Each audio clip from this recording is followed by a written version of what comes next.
Trump మరొకసారి tariff bomb పేల్చారు. China దిగుమతులపై 100% సుంకాలు విధిస్తున్నట్లుగా ప్రకటించారు. నవంబర్ 1 నుంచి ఈ పెంచిన టారిఫ్లు అమల్లోకి రాబోతున్నట్లుగా తెలుస్తోంది. ఇప్పటికే డ్రాగన్ పై 30% సుంకాలు విధించారు ట్రంప్ టారిఫ్స్తో ఇప్పుడు అమెరికా స్టాక్ మార్కెట్లు కుప్పకూలుతున్నాయి. ఒక్కరోజే అమెరికా మార్కెట్లో $1.5 ట్రిలియన్ సంపద ఆవిరైపోయింది. మార్కెట్లు ముగిసే సమయానికి నాస్డాక్ 3.56%, అలాగే డోజోన్స్కు 1.90%, S&Pకి 500 సూచి 2.71% నష్టాలు చోటు చేసుకున్నట్లుగా తెలుస్తోంది. రెండు దేశాల మధ్య మళ్ళీ వాణిజ్య యుద్ధం నడుస్తుందనేటువంటి భయాలు వినిపిస్తున్నాయి. 2018 నుంచి మనం ఈ పరిస్థితి చూస్తూనే ఉన్నాం. అప్పటి నుంచి 2018 నుంచి ఇరు దేశాల మధ్య విపరీతమైనటువంటి వాణిజ్య యుద్ధం మనకు కనిపిస్తోంది.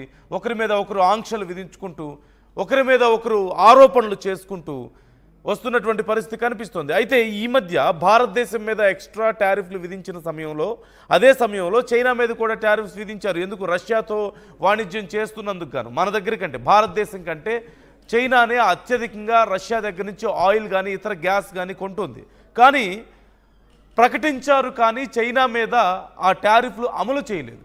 కానీ భారత్ మీద మాత్రం వెనక్కి తగ్గకుండా అమలు చేసినటువంటి పరిస్థితి మనకు కనిపించింది.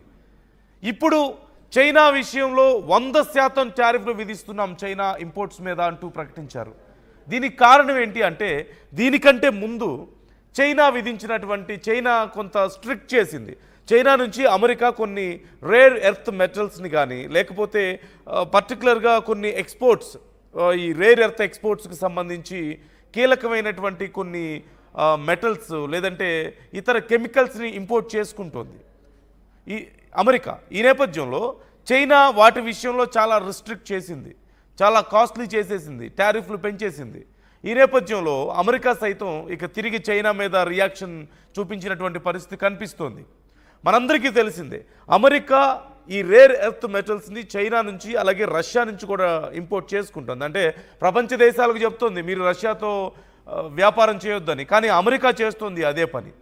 ఇప్పుడు చైనా నుంచి ఇంపోర్ట్ చేసుకునేటువంటి ఈ రేర్ ఎర్త్ మెటల్స్ అన్నీ కూడా వాళ్ళ యుద్ధ సామాగ్రిని తయారు చేయడానికి, అలాగే వాళ్ళ స్పేస్ ప్రాజెక్ట్స్కి సంబంధించినటువంటి రీసెర్చ్లోను, వాళ్ళ డెవలప్మెంట్కి సంబంధించి చాలా కీలకమైనటువంటివి, యుఎస్ డిఫెన్స్కి సంబంధించి కూడా. ఈ నేపథ్యంలో ఎప్పుడైతే ఇవన్నీ కాస్ట్లీ అయినాయో, ఎప్పుడైతే వీటన్నిటి విషయాల్లో రిస్ట్రిక్షన్స్ పెరిగాయో చైనా నుంచి, అమెరికాకి ఇక కోపం వచ్చింది, ట్రంప్కి కోపం వచ్చింది. ఈ నేపథ్యంలోనే ట్రంప్ ఇప్పుడు చైనా మీద 100% టారిఫ్లు విధిస్తున్నామంటూ కూడా ప్రకటించారు. సో ఈ నేపథ్యంలో అమెరికాకి సంబంధించినటువంటి స్టాక్ మార్కెట్లు భారీగా నష్టాలు చవిచూస్తున్నాయి. ఇప్పటికే భారత్, చైనా ఇరు దేశాలకు సంబంధించినటువంటి ఐటీ ఎక్స్పోర్ట్స్ తగ్గడం మొదలయ్యాయి అమెరికాకి. అమెరికా తీసుకుంటున్నటువంటి టారిఫ్స్ నిర్ణయాల వల్ల అవ్వచ్చు, లేదంటే వీసాలకు సంబంధించి అమెరికా చేస్తున్నటువంటి రాద్ధాంతం వల్ల అవ్వచ్చు. ఈ నేపథ్యంలో చైనాతో ఉన్నటువంటి ఈ మధ్యకాలంలో భారత్ మీద ఉన్నంత దూకుడుగా చైనా మీద లేదు. కానీ చైనా ఎప్పుడైతే ఈ రేర్ ఎర్త్ ఎక్స్పోర్ట్స్ విషయంలో కొంత స్ట్రిక్ట్ చేసిందో, వెంటనే అమెరికా కూడా చాలా సీరియస్గా రియాక్ట్ అయినటువంటి పరిస్థితి కనిపిస్తుంది. అమెరికాకి సంబంధించినటువంటి ఈ మొత్తం స్టాక్ మార్కెట్స్ చాలా తీవ్రంగా దెబ్బతిన్నట్లుగా మనకు తెలుస్తోంది. సో ఇది ఎటు దారి తీయబోతోంది? అమెరికా చైనా మధ్య మరొకసారి ఈ వాణిజ్య యుద్ధం తీవ్రతరం కాబోతుందా? దానివల్ల ఎలాంటి ఎఫెక్ట్స్ ఉండబోతున్నాయి? ఇది ఇండియాకి ఎలాంటి పాఠం నేర్పబోతుంది అనేది కూడా చాలా కీలకం. అంటే ఇప్పటికే అమెరికా వైఖరితో ఇండియా పూర్తి స్థాయిలో అమెరికా మీద డిపెండ్ అవ్వడం మంచిది కాదు, అమెరికాతో ఈ ట్రేడ్ డీల్స్ అనేవి ఎప్పుడు ఒకే రకంగా ఉండవు అని గమనించింది.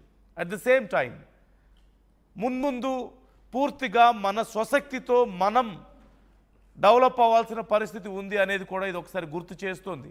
ఎలాగైతే Atmanirbhar Bharat, make in India లాంటి కార్యక్రమాలు ఉన్నాయో, వాటిని మరింత పెద్ద ఎత్తున మనం పుష్ చేయాల్సిన అవసరం ఉంది. మనకి మనంగా సొంతగా మన మీద మనమే డిపెండ్ అవ్వాలి తప్ప ఇతరుల మీద డిపెండ్ అయితే ఏదో ఒక రోజు పరిస్థితి ఎలా ఉండబోతుంది అనేది ఇప్పుడు చైనా, అమెరికాను చూస్తే అర్థమవుతుంది. గతంలో ఇండియా మీద అమెరికా చేసినటువంటి హెచ్చరికలను చూస్తే అర్థమవుతుంది. ఇండియా వాటి నుంచి ఇప్పటికైనా గుణపాఠాలు నేర్చుకోవాల్సిన అవసరం ఎంతైనా ఉంది ఖచ్చితంగా. సో మున్ముందు ఎఫెక్ట్ ఏ విధంగా ఉండబోతోంది అమెరికా చైనా మధ్య, దాని ఎఫెక్ట్ ఈ రెండింటి దేశాల మధ్య జరగబోతున్నటువంటి వాణిజ్య యుద్ధం ప్రభావం ఏ దేశాలకు